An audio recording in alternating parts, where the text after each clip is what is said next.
आज मेरे पास बिल्डिंगें हैं, प्रॉपर्टी है, बैंक बैलेंस है, बंगला है, गाड़ी है। क्या है तुम्हारे पास? विजय दीनानाथ जॉन, पूरा नाम। बाप का नाम दीनानाथ जॉन, माँ का नाम सुहासिनी जॉन।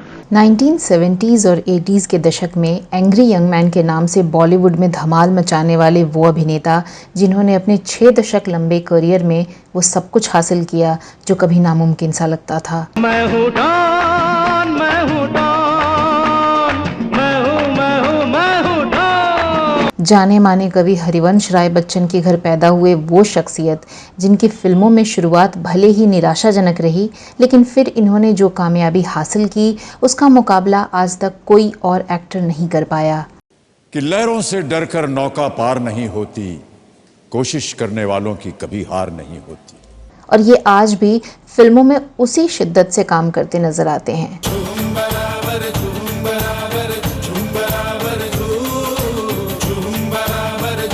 हिंदी सिनेमा के वो दिग्गज अभिनेता जिन्हें उनके अभूतपूर्व योगदान और बेहतरीन अभिनय के लिए सदी के महानायक के सम्मानजनक उपाधि से नवाजा गया है। रोते हुए आते हैं सब, हंसता हुआ जो जा। लेकिन क्या आप जानते हैं कि फिल्मों के शहंशाह ने इस कामयाबी को हासिल करने में जिन लोगों से मदद ली उनमें से ज्यादातर से इन्होंने रिश्ता तोड़ लिया और उनके बुरे वक्त में उनके काम नहीं आए। जब तक बैठने को न कहा जाए शराफत से खड़े रहो। ये पुलिस स्टेशन है, तुम्हारे बाप का घर नहीं। क्या आपको पता है कि इनके अपने सगे भाई जिन्होंने इनके एक्टर बनने से लेकर सुपरस्टार बनने और बिजनेस खड़ा करने में भी इनका पूरा साथ दिया, अमिताभ ने उनसे भी रिश्ता तोड़ लिया और सालों तक उनसे बात भी नहीं की। ये भैया है ना, भैया तो बस जैसे ही मुझे देखते हैं उनके दिमाग में गुस्से की घंटी बजने लग जाती। ये लो बज गई। अरे आ गए भैया, आ गए। और क्या आप यकीन करेंगे कि चाहे वो फिल्म इंडस्ट्री का इनका कोई सीनियर या दोस्त रहा हो, इनकी प्रेमिकाएं रही हों, या फिर राजनीति में इनको सत्ता का सुख दिलवाने वाले इनके पॉलिटिकल साथी रहे हों, लगभग सभी ने इनके एहसान फरामोश होने की बात कही है और इनके इस रवैये से काफी आहत हुए हैं। आनंद, क्यों मेरे पीछे पड़े हो तुम? क्यों एक्सपेक्ट करते हो जो तुम कहोगे वही मैं करूंगा? तुम हंसो तो मैं हंसता रहूं, तुम बोलो तो मैं बोलता रहूं, बक बक करता रहूं तुम्हारे साथ। तो क्यों दुनिया के लिए प्रेरणा स्रोत माने जाने वाले सुपरस्टार पर इतने लोगों को धोखा देने का आरोप लगा और इनके करीबियों ने भी कई बार इनके लिए भला बुरा कहा। तेरे जैसा यार कहाँ, कहाँ ऐसा यार आना। बताएंगे इनसे जुड़ी ये तमाम कहानियां। आप देखते रहिए बॉलीवुड के रोचक किस्से वेदिका के साथ।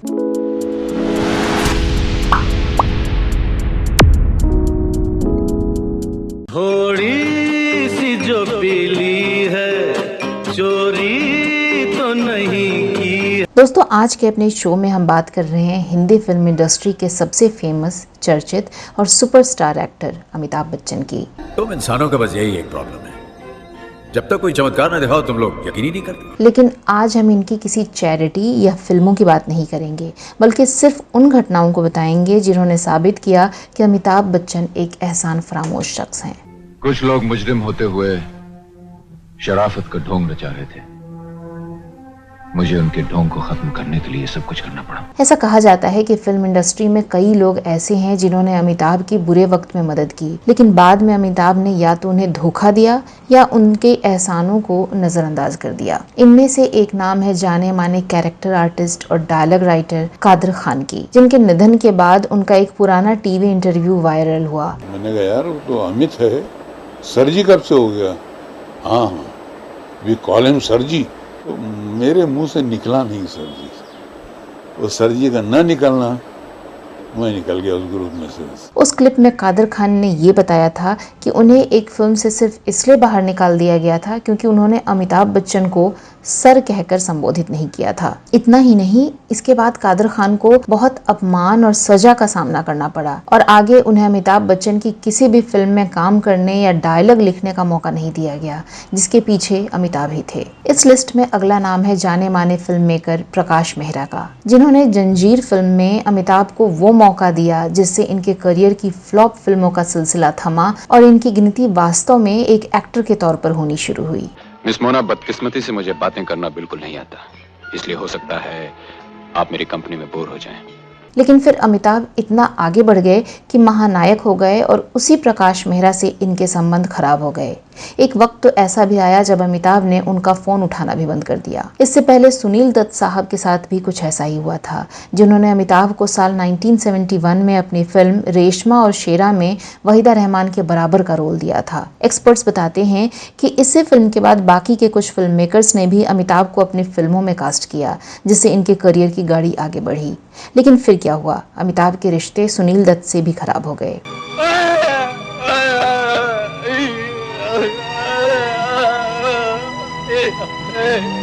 चलिए अब इससे भी थोड़ा पीछे चलते हैं। जानकार बताते हैं कि जब कोलकाता से अपनी नौकरी छोड़कर अमिताभ फिल्मों में किस्मत आजमाने मुंबई आए थे तो कई रातें मुंबई के मरीन ड्राइव के फुटपाथ पर गुजारी थीं। पर इसी अमिताभ को रहने के लिए एक्टर महमूद ने पनाह दी।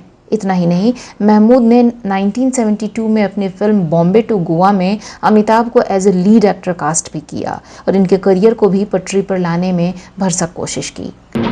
देखा न है रे सोचा न है रे रख दी निशाने पे जान। लेकिन अमिताभ ने उनका भी कोई एहसान नहीं माना और जब महमूद को जरूरत पड़ी तो अमिताभ ने पल्ला झाड़ लिया। महमूद ने तो खुलकर अपने कई इंटरव्यू में ये बात कही भी थी कि वो एक तरह से अमिताभ के सेकंड फादर बने थे, लेकिन बुरे वक्त में अमिताभ ने उनसे पल्ला झाड़ लिया। महमूद कहते थे, अमिताभ जो तुमने मेरे साथ किया और किसी के साथ मत करना, मेरे बाद वफा का धोखा किसी और को मत देना, लोग करेंगे जिक्र तेरा तो मेरा सर झुक जाएगा। और जब अमिताभ ने महमूद साहब से ही कोई मतलब नहीं रखा तो भला उनके बेटे से क्या रखते।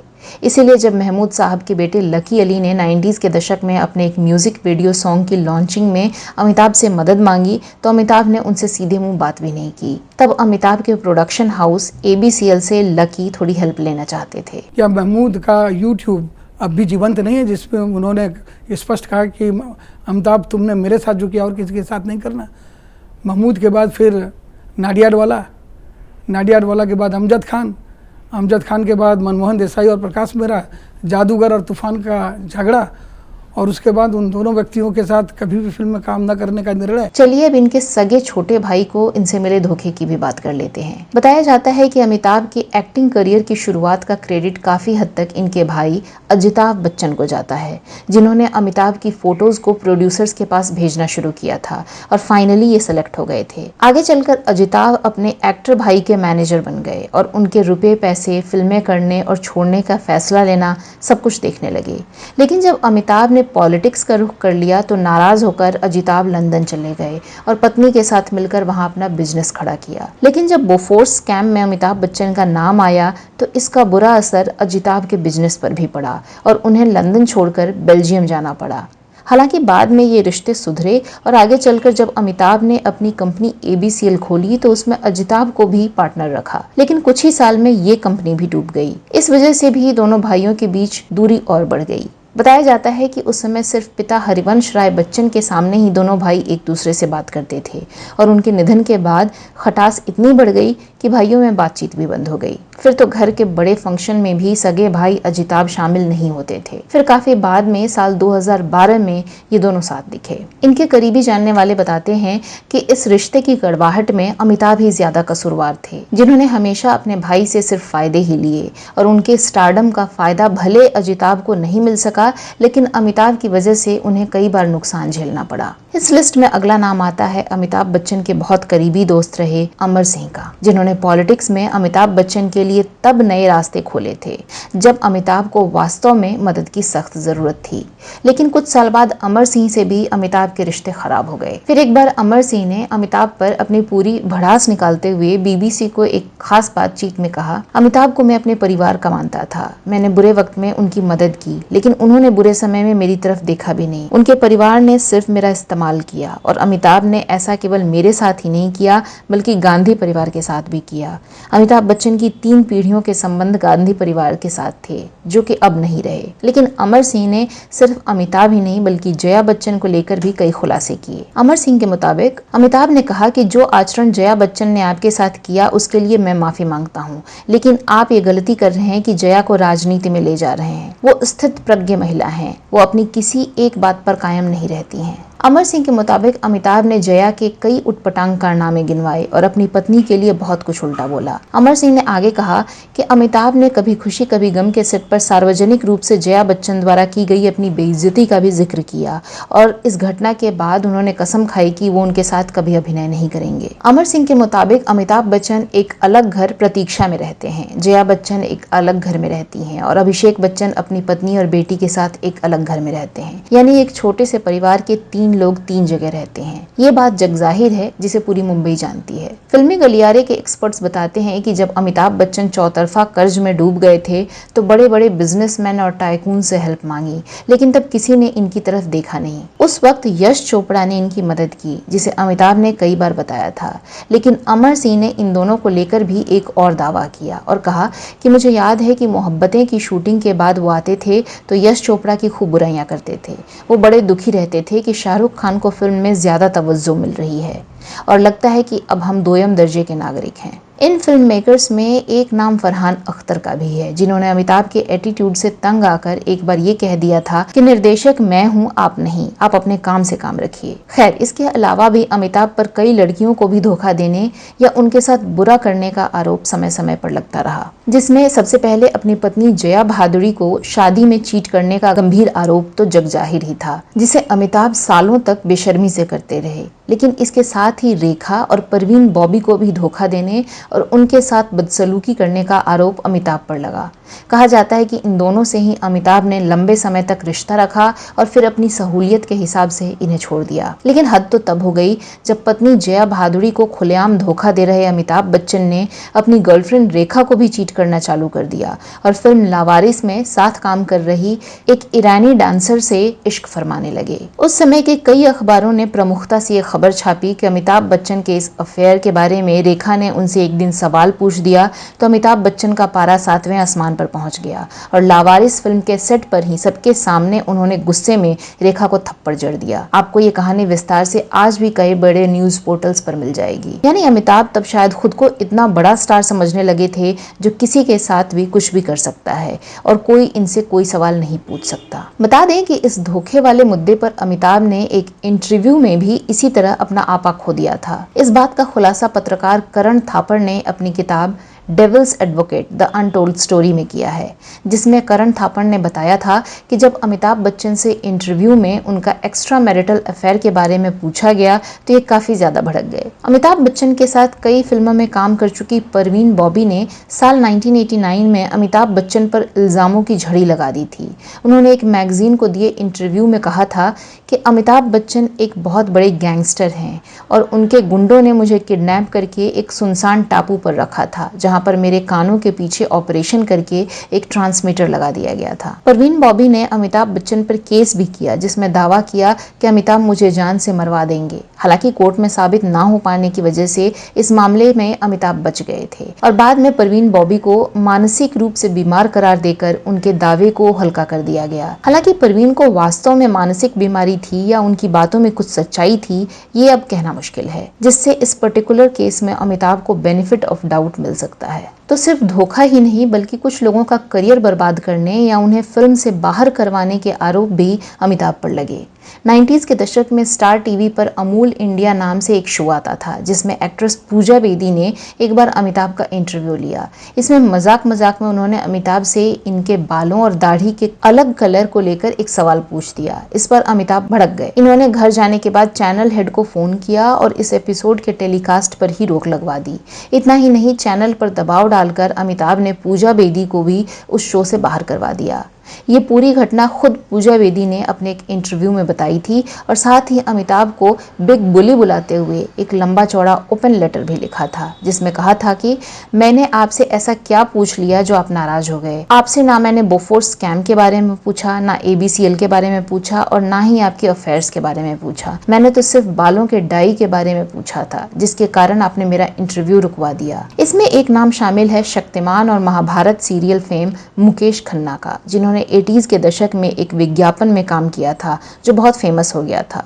उस एड को फिर थिएटर में फिल्मों के बीच में भी चलाया जाने लगा। मुकेश खन्ना ने एक इंटरव्यू में बताया था कि एक दफा जब अमिताभ बच्चन अपने दोस्तों के साथ फिल्म देखने थिएटर में गए और मेरा वो एड चलने लगा तो काफी नाराज हो गए और कहा कि साला कॉपी करता है। दरअसल ये बात मीडिया में फैल गई और मुकेश खन्ना के हाथ से कई फिल्में छिन गईं और लोगों ने उन्हें ये कहकर ट्रोल करना शुरू कर दिया कि ये तो अमिताभ बच्चन की कॉपी करता है। इसी तरह 1980s के दशक में अमिताभ और शत्रुघ्न सिन्हा का किस्सा रहा। दरअसल तब इन दोनों एक्टर्स ने कई फिल्मों में साथ काम किया था। कहा जाता है कि अमिताभ तब शत्रुघ्न सिन्हा के फिल्म में होने से असुरक्षित महसूस करने लगे थे, जिसके कारण उन्होंने कई फिल्मों में शत्रुघ्न सिन्हा के रोल को कटवा दिया। एक बार तो अमिताभ ने शत्रुघ्न सिन्हा की जमकर पिटाई भी कर दी, जिसका खुलासा खुद शत्रुघ्न सिन्हा ने अपनी बायोग्राफी एनीथिंग बट खामोश में किया है। इसी तरह राज बब्बर ने भी अपने एक इंटरव्यू में बताया था कि अमिताभ ने उन्हें रमेश सिप्पी के फिल्म शक्ति और प्रकाश मेहरा के फिल्म नमक हलाल से बाहर करवा दिया था, जिससे उनके करियर को बड़ा नुकसान हुआ। राज बब्बर के मुताबिक अमिताभ को चालें चलने और फिल्म मेकर्स को ब्लैकमेल करके फिल्में हासिल करने में महारत हासिल है। ये तो कुछ चर्चित कहानियां थी जिनकी चर्चा हमने अपने आज के एपिसोड में की। इसके अलावा भी कई छोटे बड़े आरोप अमिताभ बच्चन पर समय समय पर लगते रहे और अमिताभ अपने करीबियों के कंधों पर पैर रखकर ऊंचाइयां चढ़ते रहे। हम ये नहीं कहते कि अमिताभ ने अपनी जिंदगी में किसी की मदद नहीं की होगी या किसी के साथ कुछ अच्छा नहीं किया है, लेकिन इनके 6 दशक के करियर में इनसे जुड़े ये नकारात्मक किस्से उन अच्छे कामों पर हावी रहे जिनकी चर्चा हमने आज के एपिसोड में की। हमारा मकसद किसी को डिफेम करना नहीं, बल्कि ये बताना है कि जिन्हें करोड़ों लोग अपना आइडल मानते हैं, उनकी ये ज्यादा जिम्मेदारी होती है कि वो अपने फॉलोअर्स के सामने एक मिसाल पेश करें, वरना गलतियां तो हर इंसान करता है। दोस्तों, आप इस मुद्दे पर क्या कहना चाहते हैं? अपनी राय कमेंट करके जरूर बताइएगा। तो आज के लिए बस इतना ही। अगले एपिसोड में आपसे फिर होगी मुलाकात। नमस्कार। हमारे कस्बे में बने आपके थाने के इंस्पेक्टर साहब हमें कानून पढ़ा रहे हैं।